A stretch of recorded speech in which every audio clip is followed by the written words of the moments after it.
So Uwais, thank you very much for making time to share your insights into the future of leadership. It's a But, pleasure. but before we walk into the future, can you tell us a little bit about your own background? Where did you grow up? So I'm from Cape Town, born and bred, from Salt River, which is a bit near the Biscuit Mill. I've had the lucky opportunity. My father's from KZN, so I've had the opportunity to travel a little bit about South Africa and see a little bit of the country. And most people from Cape Town don't get to see. Well, people from my background in Cape Town don't get to see the rest of the country. So I've had that experience, which is really good for me, and has been very good for me. Great. And tell us, what was your dream career when you grew up? I probably didn't have one because, again, people from my background generally were either teachers, policemen, or shop owners, maybe, and one or two exceptions. So I think I only really figured out what I wanted to do once I got to matric or in university. And who inspired you in your early days? I suppose I come from a family of very generally hard workers. So learning from them, wanting to achieve more, coming from not much, but seeing the where we've come from even before that, that just inspired me to, okay, let's take the next step. How can we grow this? How can we get better? And looking back over your career so far, Uwais, would you say there was a turning point where things could have gone different? Oh, that's an interesting question. I guess there probably a few turning points, but I realized the one turning point was when I joined Outsourced CFO. Previously, in all the jobs that I've had, there's always been like one senior person who you would sort of rely on or question if you were unsure. You could, I mean, we could go to that person and ask them, what do we do next? And when I moved to outsource CFO, so it was the first time where I realized this is the most senior person. And I realized, okay, I needed to change my approach. I needed to be that person who was able to give advice. And that made me take a step up. I think that was a turning point in my career. And Uwais, today you're the head of advisory services at the Outsourced CFO. Can you tell us a little bit more about your portfolio? So head of advisory service, before I was head of advisory service, I was a financial consultant where we we provide CFO services to small and medium enterprises, entrepreneurs, because they can't afford full-time financial managers and full-time CFOs. And we come in for a few hours every month and we assist them with strategy, financial strategy, decision making, help them with decisions going forward as opposed to historic decision making. What happened with when I was promoted to head of advisory services is that not only was I still servicing some clients, although that was reduced a little bit, I also was now in charge of the CFO team as a whole. So I manage the CFO team on a regular basis when they've got issues with their clients or they're looking for advice on how to deal with certain concerns that have come up from the client or certain strategy ideas that they want to bounce off someone, then I'm the person that they go to. And it helps us to provide a better service to all our clients at Outsourced CFO. Right. And can you tell us, Uwais, what is driving you today? I think something that's very important to me is obviously South Africa is being one of the most unequal societies in the world, trying to drive South Africa to a more normal and equal society, something that drives me. And it's not, I mean, that's a huge goal. It's not something that I can do on my own or not something that can happen in a short space of time. But that doesn't mean we give up. We have to try and make small efforts. The little that we can do, we have to do to get us in the right direction. And that drives me. And Uwais, looking into the future, what does the future of leadership mean to you?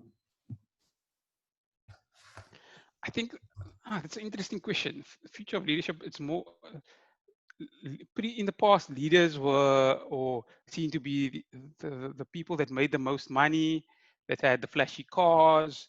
Um, whereas I think the future is going to be different. it's not going to be just about money is not the be all and end all. How leaders, number one, add value to the communities, but they also um, the money is not going to be that north star. It will start moving to happiness being the north star. I think that to me is what the future of leadership will be. All right. And what have you learned from your own journey, your leadership journey, that you consider most important for building future leaders? I think the thing that I've learned that is most important is self-awareness. If I know what drives me and what I think makes me happy, or uh, something, a career that I think something that I enjoy and something that challenges me, I'll rather choose that over necessarily a paycheck.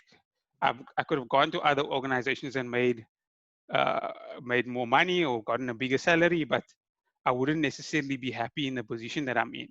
And when you're miserable in the job, it's just not sustainable. It doesn't matter how much money you make. So uh, self-awareness and work satisfaction is something that I learned a lot in my journey, and I think it's very important for future leaders.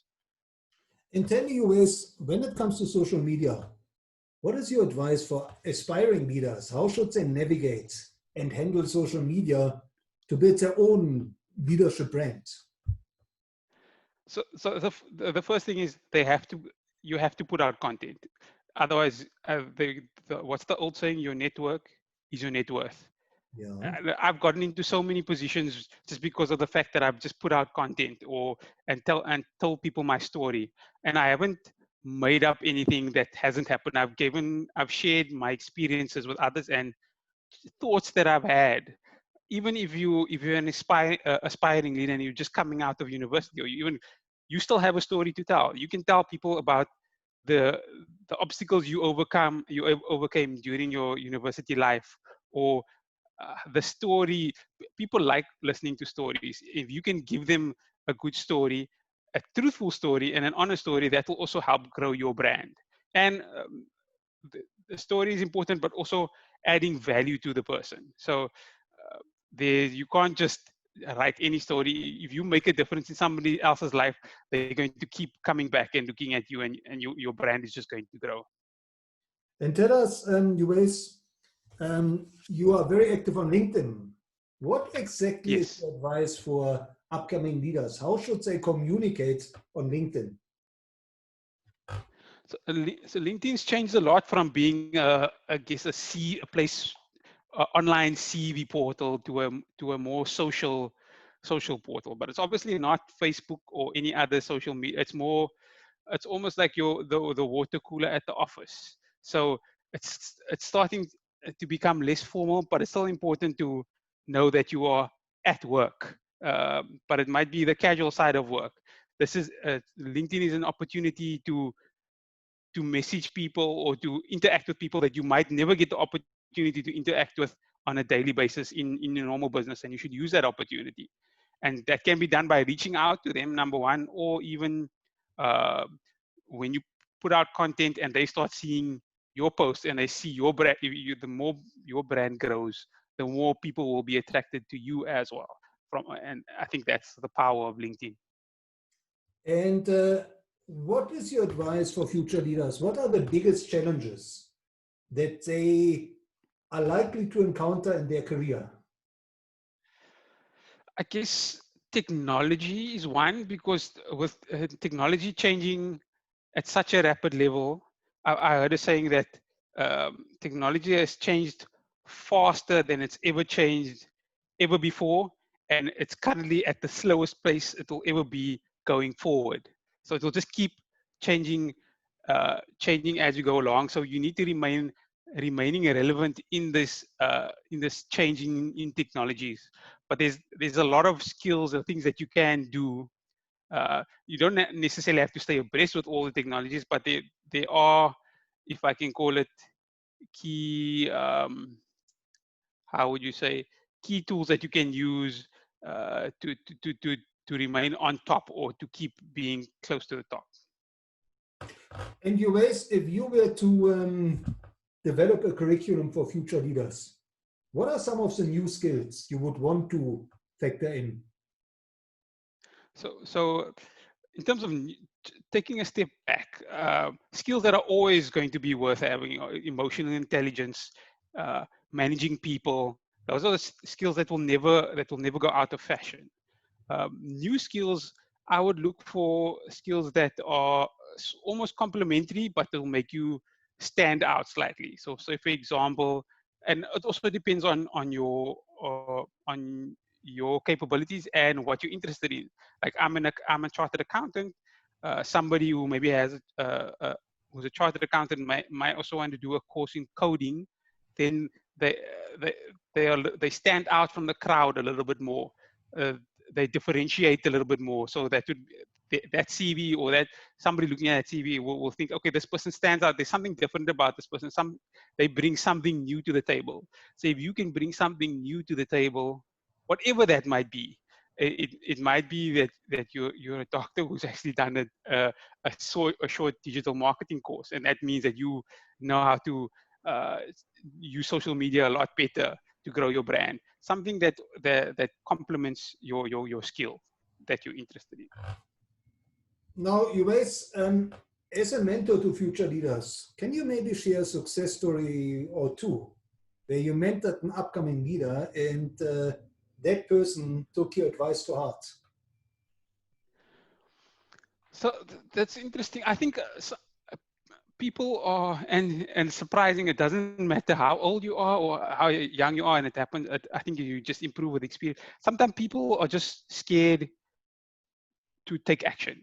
They'd rather they'd rather it sounds strange, but they'd rather not lose by not making an effort than making an effort and lose.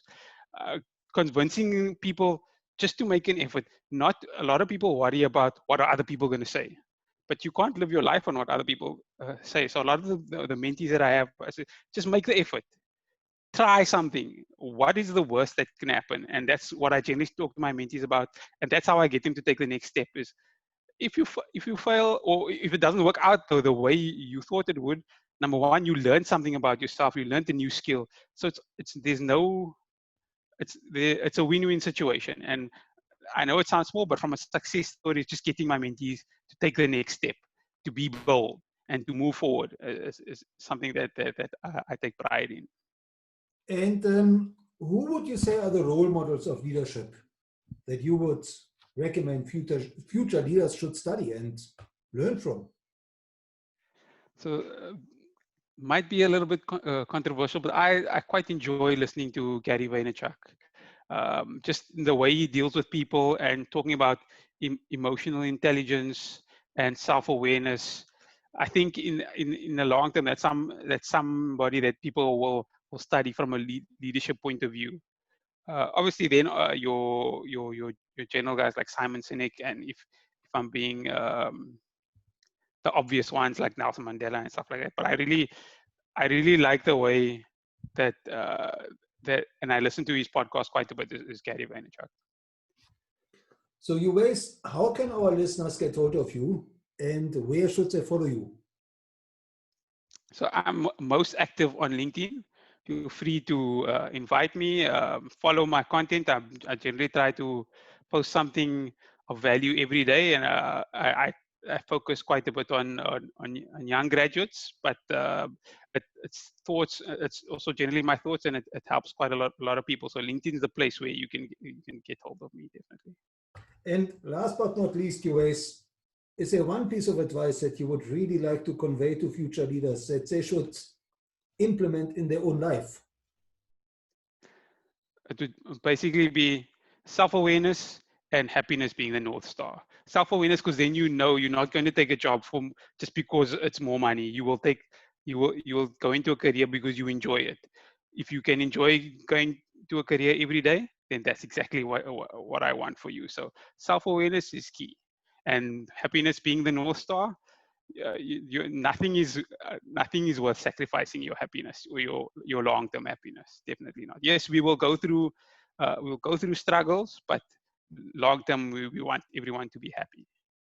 Well, Uwais, thank you very much for sharing your insights and your wisdom into the future of leadership and reminding us that self-awareness and happiness are the path to success. Thank you for inviting me. I really appreciate the opportunity.